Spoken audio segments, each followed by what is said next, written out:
Happy Sunday. Welcome to a special edition of Don't Burn Dinner. More like a life edition version of Don't Burn Dinner. So I kind of debated a little bit. I didn't know how personal I wanted to get with this whole blog thing.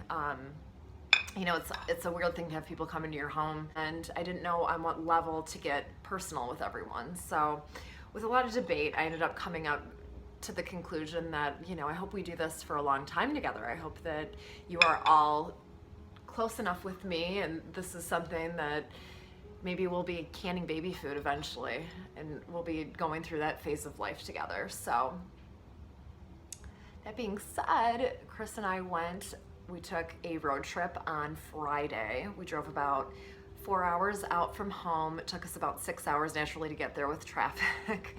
And we found this cool little Chihuahua rescue, and we found a puppy. So, well, he's not really a puppy. He was a stray that they found. He was kind of roaming the streets, and we have to wait a few weeks. He's not been neutered or anything yet. So it was just kind of a really cool, amazing life moment for me. 4 years ago, I had a dog, and he was the love of my life. Tico and I did everything together.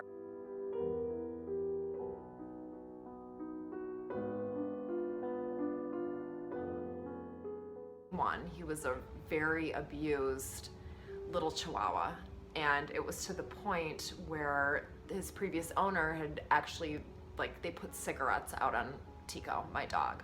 So it was a really screwed up thing, and he had a lot of issues, and he kind of didn't let anyone near him. I was the only one that could really touch him for years. And then when I lost him 4 years, I didn't lose him, but when he passed away 4 years ago, it was kind of the hardest thing I've ever had to go through up until that point, I was really depressed for a long time. I couldn't look at other dogs, pet them, anything.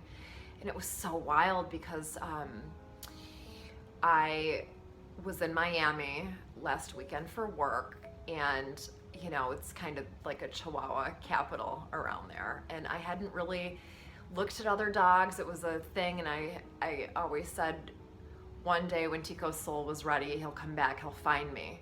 And of course everyone thinks I'm nuts and too mystic and kind of a weirdo for even saying that, but we anyways, so I get inspired. I just Googled Chihuahua rescue in Florida, and something came up. So I started scrolling, and I get about 2 pages in, and I saw this brand new guy that they had brought in, and I lost it. I was bawling my eyes out. He looked exactly like Tico.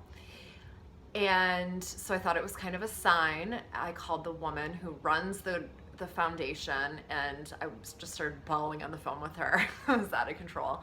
But then, so Chris and I decided to make the trip up to go see him, and he was perfect. He was exactly what we want out of a dog, and it was a little bit kismet as well because it was Tico's 4-year anniversary of his passing was June 10th.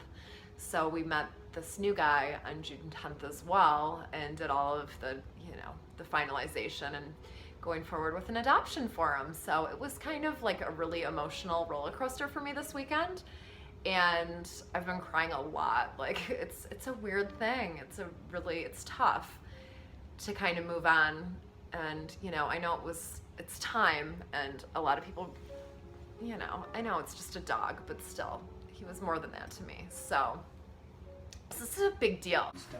You give us sweetie. You'll have it. Who wants a friend? What she do? It was so much like. You will see as well in this picture that I'm about to show, Tico is the 2 photographs on the left, and on the right are the 2 photos of this new dog that we rescued.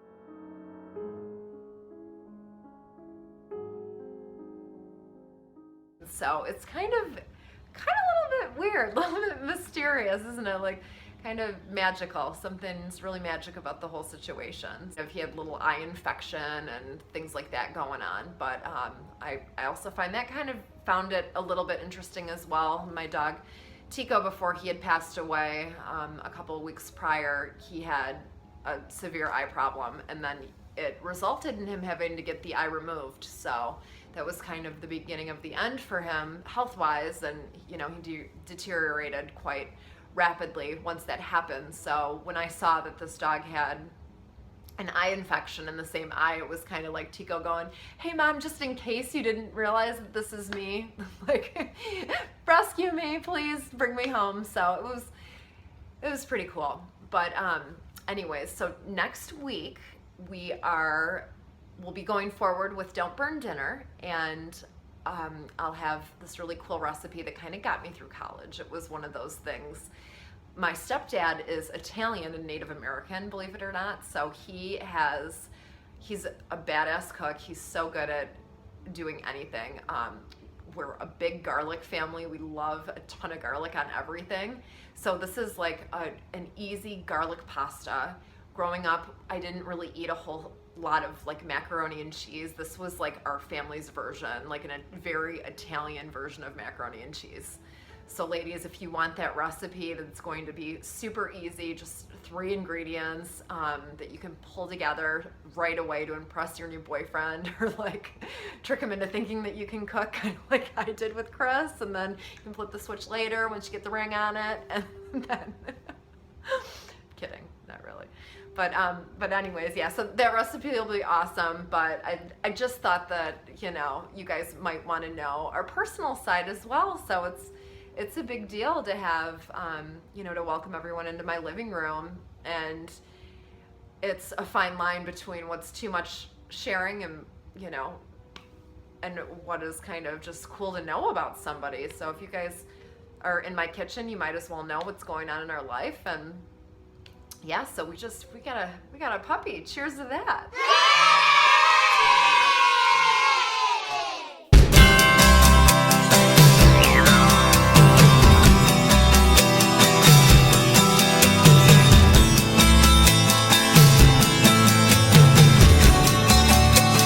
Do